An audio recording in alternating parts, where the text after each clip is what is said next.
Hey, aqui é o Chico e hoje vamos falar sobre um jogo, talvez uma creepypasta ou até mesmo um canal no YouTube.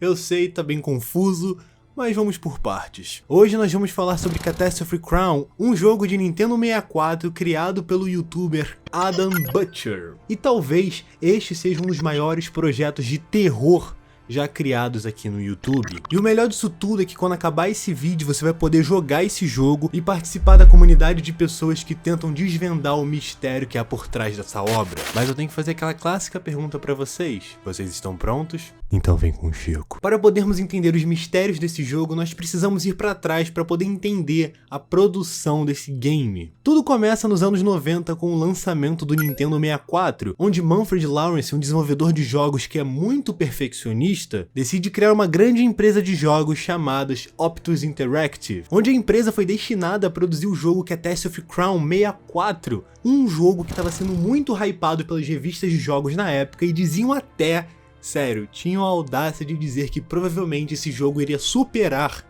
a grandeza do Super Mario 64. Só que tem um problema nessa história toda. Digamos que o Manfred ele ficou completamente obcecado pelo jogo. Ele parou de voltar pra casa, ele se distanciou da sua família, dos seus amigos, simplesmente só pra poder trabalhar nesse jogo que ficava cada vez maior. Só que com o passar do tempo e a sua obsessão crescendo cada vez mais, o Manfred começou a pedir pros designers dos jogos acrescentarem cenários cada vez mais obscuros, cada vez mais estranhos, e ele nunca revelava o propósito desses novos cenários, não fazia sentido algum. Isso acabou ocasionando uma coisa, o adiamento do game. Cada vez mais o Catastrophe Crown ele começou a ser adiado porque o Manfred ele não parava de querer acrescentar informações nesse jogo. E como vocês sabem, as empresas são movidas por dinheiro, e quanto mais o Manfred investia no projeto, mais empréstimo ele precisava ter dos bancos. E obviamente isso ia gerar muita caquinha no futuro. Mas o Manfred ele não parava de trabalhar.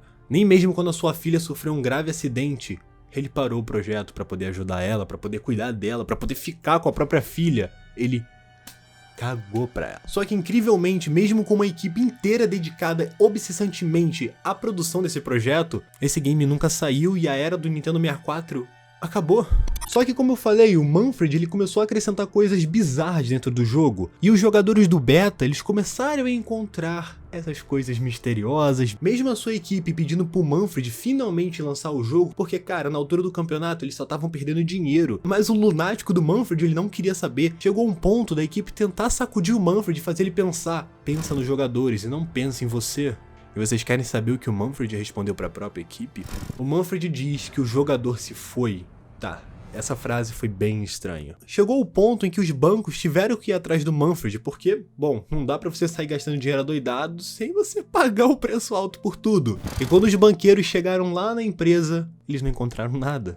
O Manfred sumiu, os computadores sumiram, todos os backups foram embora. Agora fica uma questão interessante, se você não acha o cara no seu trabalho, aonde ele pode estar? Obviamente, em casa. Então os banqueiros foram lá, foram tentar caçar o Manfred, foram dar um chute na porta dele e também não encontraram nada. Não encontraram o seu carro e não encontraram o seu barco à vela. Depois de muita investigação, passaram-se 2 dias e encontraram finalmente o barco do Manfred lá na Alemanha, só que não havia sinal de vida, e principalmente nem dos computadores que continham nosso tesouro, que era esse jogo. Tesouro ou maldição? Fica aí a interpretação. Nossa, até rimou. Só foi encontrado no barco algumas roupas e uma carta para sua esposa. A carta não falava sobre o jogo, não falava sobre as dívidas, só tinha uma frase escrita que dizia que o Manfred finalmente tinha ido para casa. O jogo junto do corpo do Manfred já haviam desaparecido para sempre durante décadas, até o vídeo do Adam Butcher aparecer. Pra quem não conhece o Adam, ele é um youtuber gringo que se dedica muito ao seu canal, ele faz produções maravilhosas, de um nível muito insano, onde ele conta histórias. Eu vou deixar o link do canal dele aqui na descrição. E digamos que o Adam ele criou um dos maiores mistérios da internet, com Catastrophe Crown. Vamos tentar analisar um pouquinho o vídeo do Adam pra entender toda essa situação bem bizarra. O Adam começa seu vídeo contando toda a história que eu acabei de contar pra vocês, antes de começar a gameplay do jogo. Quando o jogo começa, tudo parece um jogo de plataforma normal, onde o Adam controla esse corvo nesses campos verdejantes. Ele testa os controles e tudo vai bem até que ele acaba descobrindo uma área secreta. E nessa área tinha um corvo mais alto mexendo num computador. O Adam se aproxima e quando ele interage com esse corvo, essa mensagem completamente codificada aparece na tela. Depois o jogo simplesmente buga e volta para a tela inicial, que aparentemente não tá muito parecida como era antes. Agora tem essa coisa estranha no mapa, que parece um corvo mais velho de novo. O Adam tenta se aproximar, mas não consegue alcançar. Ele vai seguindo o corvo até o prédio e vê que o corvo entra numa parede. Mas mesmo assim, mesmo sendo muito bizarro, o Adam decide seguir. Do outro lado da parede nós vemos um mundo escuro e um barco. Quando o Adam se aproxima, a gente vê o corvo mais velho segurando os computadores dentro do barco. E então o corvo mais velho pula e se afunda.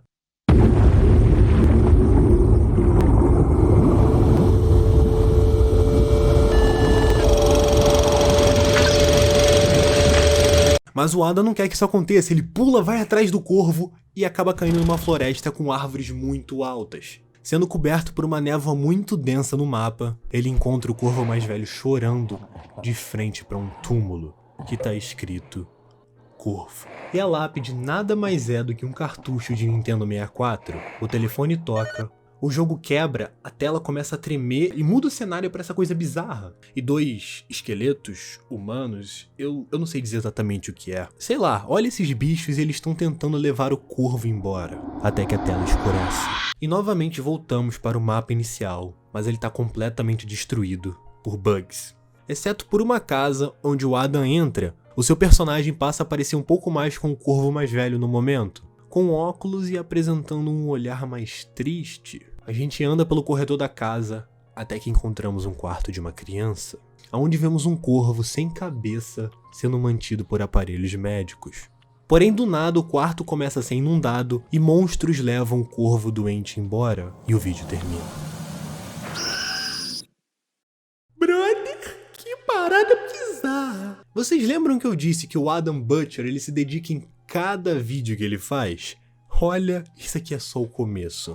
Antes de lançar esse vídeo mega bizarro, ele já tinha criado outros canais onde ele postou gameplays do Catastrophe Crown. Para sua curiosidade, os canais estarão aqui na descrição. E por que esses canais são muito importantes para a gente poder entender essa obra? São nas gameplays que o Adam postou nesses canais que a gente finalmente vai poder resolver o mistério.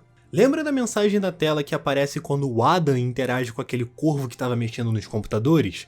Então, no canal N64 Long Lost Lore, nós vimos a tela de pause do jogo uma vez no começo da gameplay e outra no fim da gameplay. Só que dessa vez as letras estão embaralhadas. Vendo isso, a comunidade que é completamente engajada e curiosa por esse jogo desenvolveu uma língua para desvendar esse mistério, que eles chamaram de a linguagem do corvo. Usando a linguagem do corvo, a gente finalmente pode tentar entender o que o corvo mais velho estava querendo dizer. Passando da língua do corvo pro inglês e logo em seguida pro português, nós temos Eu estou no inferno. Só que essa língua do corvo nos leva mais longe ainda. Olhando o vídeo Catastrophe Crown Underground Level do canal Childhood Memories 64, nós temos uma fase onde temos que escrever algo andando no chão e apertando as teclas de um computador. Só que a mensagem que o jogador escreve é essa aí. E adivinha? Dá pra traduzir com a língua do corvo. E se a gente traduz, nós encontramos: por favor, me perdoem vocês dois. Só que não é só isso não. Os fãs perceberam que cada letra do teclado faz um som diferente, e com isso foi possível criar um outro alfabeto do corvo só com os sons do jogo. Se nós pausarmos o vídeo do Adam no momento que ele estava contando sobre o Manfred e a Optus Interactive, nós podemos ver que a empresa havia desenvolvido um outro jogo, o Ocean Quest. Se nós buscarmos Ocean Quest no YouTube, nós vamos poder ouvir a música de encerramento do jogo no canal Ultra 64 Forever. E um canal de um gringo chamado Jonathan Rose Lion percebeu que a música começa com uma sequência de 26 sons diferentes, e nós temos 26 letras no nosso alfabeto. Então, cada som representa uma letra do alfabeto. Ouvindo a música, foi possível encontrar alguns sons estranhos no meio. E depois de muita edição, o Jonathan conseguiu decodificar esses áudios. E ele percebeu que tinha uma mensagem oculta na música. E a mensagem era: Fea, Nils, Marta, obrigado por jogar. Olha a quantidade de detalhes que o Adam colocou nesse troço. Com esses nomes, nós descobrimos alguns personagens. O Manfred, que é o desenvolvedor, a Fea é a sua filha, o Nils é o seu filho, e a Marta é a sua esposa. Essa parte se confirma em outra parte da teoria, porque quando o jogo se inicia pela primeira vez, essa imagem aparece rapidamente. Tá vendo essas letras na primeira linha? Na língua do corvo, se a gente traduzir, fica minha querida Thea. Presta atenção, Feia na língua do corvo significa crown, e crown em inglês é corvo. O que provavelmente significa que esse jogo estava sendo criado para ela. E sabemos que a Martha é a esposa do Manfred, porque na carta deixada pelo Manfred no barco, estava endereçada para Martha. Sendo assim, a comunidade percebeu que existem 4 corvos. O primeiro corvo alto e triste de óculos que vemos mexendo no computador é o Manfred. O outro corvo alto é a Martha, a esposa. O corvo menor que nós vemos como personagem do jogador com a asa quebrada é a Thea. E o outro corvo pequeno é o Nils. Bom, se a gente traduzir toda a mensagem que aparece pra gente quando iniciamos o jogo, nós temos isso aqui. Minha querida Thea, sinto muito não poder estar contigo no fim. Eu estava com medo demais. Eu fugi. E agora eu estou no inferno. O inferno que eu construí. Eu sonhava que você pudesse jogar isso aqui um dia, mas você não pode mais. Por favor, me perdoe, pequeno corvo. Por favor, me perdoe vocês dois. Isso é só para o seu irmão mais novo agora.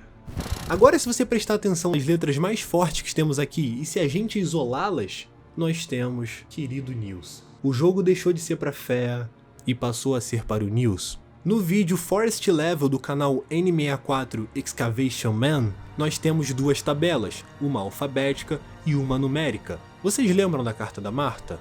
Olha esses números. Se a gente colocar esses números e escrevermos Nils 3 vezes, nós temos a mensagem Nils, eu estou vivo. Em outubro, a comunidade completamente viciada descobriu que existe um e-mail dentro do jogo, e esse e-mail respondia às perguntas dos jogadores. É, muito bizarro. Só que a pessoa que respondia os e-mails usava um codinome, ML. E vocês sabem o que significa ML? Manfred Lawrence. A mensagem mais importante que a galera da comunidade conseguiu com esses e-mails foi essa aqui. Meu querido menino, depois de todos esses anos eu tenho tanto pra te dizer. Logo chegará o seu aniversário, vamos poder nos encontrar naquele lugar que passamos o fim do ano. Eu estarei lá. Ou seja, nós temos mais 2 mistérios, um local e uma data. E se você achava que esse mistério se resumia a vídeos do YouTube, você tá completamente enganado. Olha só isso. Uma conta do Twitter de alguém que dizia ser um ex-funcionário da Optus Interactive, denominado de Ulrich Adermann, postou um código zip e os códigos do jogo. Isso significa que você pode jogar. Sério, é de graça. E não só isso, dá pra você ficar futucando, mexendo, abrindo, cheirando todo o código do game. E com isso você pode ajudar toda a comunidade a resolver esse mistério. A comunidade tem um arquivo que explica tudo que já foi descoberto até hoje e que também vai estar linkado aqui na descrição e que eu usei muito como base pra poder fazer esse vídeo. Mas agora que vocês sabem disso tudo, vamos tentar entender aquela primeira gameplay que eu narrei pra vocês. Bom, assim que a gameplay começa, nós temos uma mensagem que diz: ele não volta para casa há dias, talvez ele fale comigo. E iniciamos o jogo com o personagem da Thea indo em direção à empresa do seu pai Manfred. Ela vai até lá e encontra o seu pai escondido num mundo dentro de um computador. Ele tá lá no topo programando igual um lunático. E eu acho até que o posicionamento da CPU lembra um pouquinho daquelas bolsas de sangue de hospitais, mas enfim, isso não importa muito. Ela interage com o pai e ele diz que está no inferno. Nesse momento a tela fica escura e nós vemos uma casa. Essa era a casa do Manfred. E logo estamos de volta à tela inicial, onde nós vemos aquele corvo maior que representa o seu pai correndo em direção à empresa. A gente segue ele e descobre que o local tá vazio. Lembra que o Manfred desapareceu com todos os computadores da empresa? Então, essa é uma referência direta ao que aconteceu. Nós vemos um telefone tocar e não conseguimos atender. A minha teoria é de que a gente não pôde atender isso porque, na verdade, essa ligação era sobre a morte da sua filha Thea, e o Manfred ele nunca teve coragem de atender. Afinal, a gente sabe que ela morre no período de produção do jogo. A gente segue o corvo mais alto do Manfred que entra numa parede em um mundo escuro. Encontramos ele com os computadores no barco, e então ele pula, afundando com todos os arquivos do jogo que ele fazia para sua filha mais velha. Essa é a morte do Manfred. Só que olha esse detalhe. Só que quando a gente salta atrás dele com o personagem da Thea, nós continuamos afundando e o Manfred não.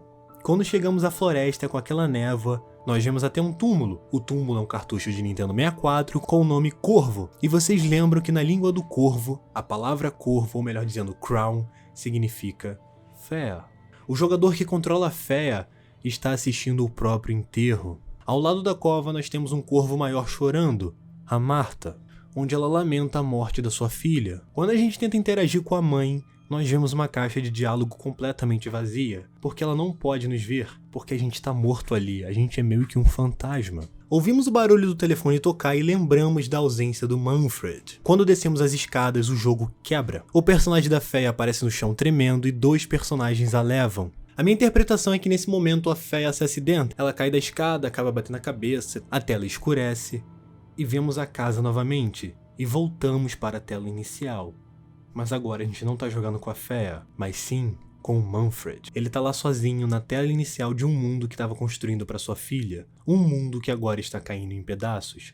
Ele volta para casa, sobe as escadas, e se você prestar atenção, as escadas da casa têm o mesmo design da escada que a Féia cai no mapa da floresta. Ele vai até o quarto da filha para ver um corvo, sem cabeça, sendo mantido vivo por aparelhos, mas monstros levam ela embora. E a gameplay acaba. Mas o que tudo indica, o Manfred não morreu. Depois que ele pulou do barco, ele ainda continua dizendo que estava vivo. Mas digamos que ele estava dentro do jogo, afinal ele respondeu os e-mails dos fãs. O que talvez signifique que a sua alma ficou presa dentro do jogo e de que ele está ficando mais forte. Já que no último e-mail, ele está marcando de se encontrar com a Nilce. Será que ele encontrou um jeito de sair do jogo? Será que ele está tentando arranjar alguma forma de voltar para se encontrar com seu filho caçula? Você pode ajudar a resolver esse mistério? Eu sei que esse vídeo ficou maior que o normal, mas esse vídeo com toda certeza foi muito especial. Foi uma jornada trazer esse vídeo pra vocês. Eu gostei muito de fazer isso aqui. E eu espero também que vocês tenham gostado. Eu primeiramente gostaria de agradecer ao Adam Butcher por ter criado esse universo maravilhoso. A todos os fãs que incansavelmente estão trabalhando em cima dessa teoria muito louca da internet. E é claro, eu não posso deixar de agradecer ao MattPad do canal Game Fury que me inspirou a fazer esse vídeo. Eu encontrei outros 3 brasileiros que fizeram um vídeo sobre esse tema. Eu vou deixar também linkado aqui na descrição, mas a minha maior inspiração foi o Game Fury. E de qualquer forma, eu espero que vocês tenham gostado. Joguem o jogo, criem teorias, discutam muito nos comentários, mandem esse vídeo para um amigo, compartilha, porque esse vídeo com toda certeza deu muito trabalho. Muito obrigado pela sua atenção. Se você puder e quiser, deixa seu like, se inscreve no canal após assistir outros vídeos. Fica na paz, porque sem paz ninguém é feliz. E eu fui!